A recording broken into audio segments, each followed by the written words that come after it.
Welcome to Muffin Talk.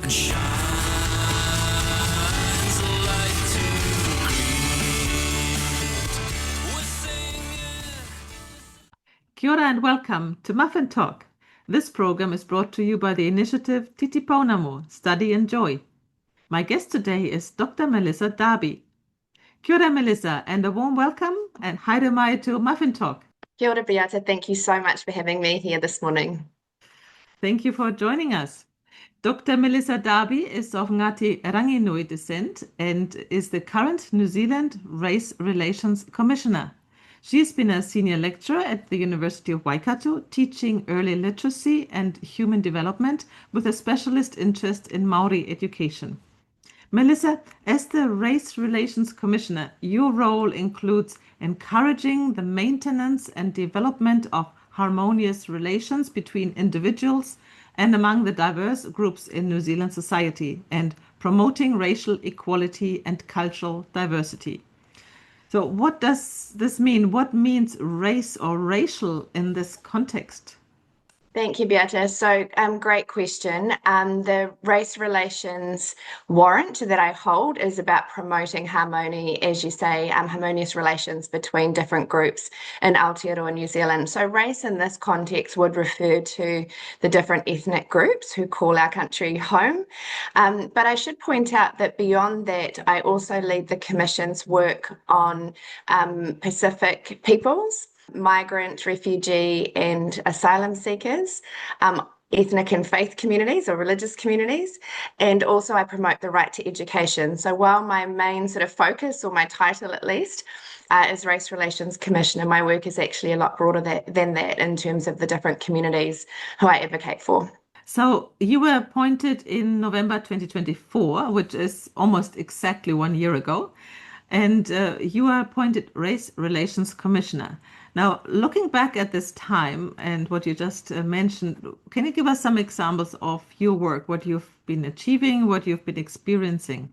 Well, I can't believe, first of all, that it's nearly been a year. I don't know if I'm allowed to say I'm new in the role anymore, but yes, it's been nearly a year. And look, in my previous work as an academic and definitely in my current role as Race Relations Commissioner, relationships are extremely important to me. As I mentioned, I advocate for a lot of communities in our country, and I want to have good relationships across a wide range of groups in our country. So I've been spending a lot of time building those relationships, going out into communities, whether that's to meet with individual groups on their own, for example, or attending different events, cultural events, ethnic celebrations, memorial days, interfaith groups, a whole host of different things, sometimes speaking at events, sometimes attending. And it's just been incredible to get out into the communities of this country and see all of the wonderful work that so many volunteers in this country do to promote harmony between groups. I was really fortunate early on in my term, the Human Rights Commission, I should say, we monitor different government responses to the United Nations conventions that successive governments have signed up to. So one of the ones that I'm responsible for is the Convention on the Elimination of Racial Discrimination. And it's New Zealand's turn this year in November to go before the UN committee and respond to that convention. So I was really lucky that I had a reason, if you like, to go out into different communities and consult really specifically on experiences of racism and discrimination in particular in this country. And that allowed me to hear firsthand from different ethnic and faith groups, how they're going, I guess, in our country and what difference I might make in terms of advocating in my role. I also do a bit of reactive work. So as different issues perhaps crop up in this country, in the media, for example, or in public spaces, I may well be asked for comment on those, and will certainly chime in where my voice can add value, and often from a human rights perspective rather than just adding to whatever conversation is already there. By nature, I'm a really practical person, so we have, I guess, a lot of overseas conflicts going on at the moment. And while my mandate is domestic, so I can't wade into overseas conflicts, I do keep an eye on those because I recognise the ripple effects of those on communities in New Zealand. So first time I've said it publicly, so the news is yours to break, Beata, but I'm releasing social cohesion guidelines for schools and workplaces in about a month or so. To help, I guess, promote the idea that while we recognise the different effects and impacts of overseas conflicts on groups in New Zealand, we want as best as we can to maintain harmonious relations in our country and recognise that groups here are not to blame, for example, for whatever may be happening in different foreign jurisdictions. The last thing really I've been spending a lot of my time doing is planning for my term. So I want to have a focus on storytelling, on bringing to the fore all of the really positive and incredible work that so many community groups do in this country.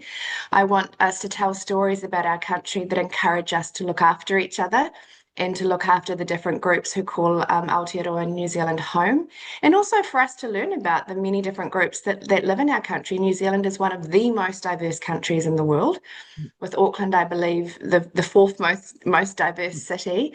So, but how much do we really know about our neighbours and our communities? So it's my hope that by telling all of these really positive stories, that people get to know each other a little better, and some of that fear and mistrust and suspicion of the unknown starts to diminish. So the term race is not like race in the 20th century. It's more like different communities, so different Yeah. groups. Is that correct? It's Yes. more about non-discrimination, right? Absolutely, about non-discrimination, very much so. And as I mentioned with the consultation I did with the CERD, Convention on the Elimination of Racial Discrimination, groups in our country still face discrimination.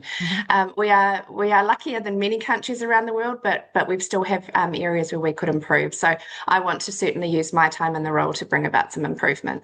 Wonderful. And so there's another thing that I read on the Tika Tangata human rights website, and it says schools are free to teach about different religions and the role that religion has played in politics, culture, art, history, and literature. Schools are free to teach about religions so long as they teach students about beliefs rather than instruct them on what to believe. Mm. Given that most societies have deep roots in a specific religion and with a high percentage of migrants in the country, don't you think that teaching about all major religions, a kind of religious literacy, would need to be part of the compulsory curriculum for all students? Which I see that you have already mentioned that you're promoting something very new. Yes, Maybe very you new can in go into that. schools. The Commission did about a couple of years ago actually release social cohesion guidelines, and in a way, these are sort of an extension of those, quite a little bit more specific and perhaps a little more condensed. I was really lucky to have worked in education previously, so I have some understanding of teachers need things that are quick and easy to read and that can be pinned on classroom walls and in staff rooms and so on. But look, absolutely, I think whether it's compulsory or not is probably not a question I can answer, but certainly I encourage schools and am already encouraging schools to teach about diverse religions in this country. I actually heard a statistic the other day that about 50% of our population holds a faith of some description. So when they're all sort of compiled together, that's a significant proportion of our population. Mhm. So learning about the different faiths that people hold, the different religions that that are in our country, I think is a really positive way again to I guess dispel some of the mistrust and suspicion that can fill the gap if nothing else does, Mhm.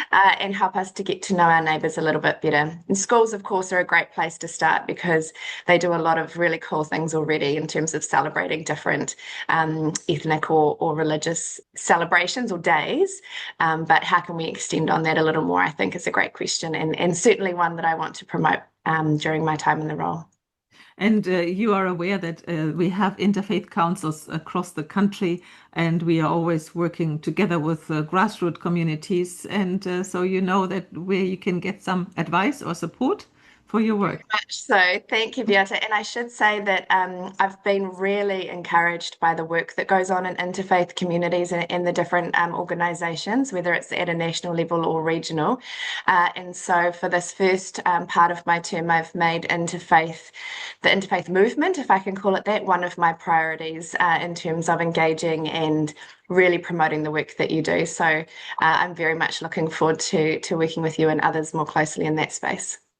Thank you so much, Melissa, and thank you for taking the time to come to Muffin Talk. And we're looking forward to seeing you more often in interfaith contexts and Yes. also in other groups of ethnicities, etc. Thank you so much. Sure. My pleasure. Thank you for having me.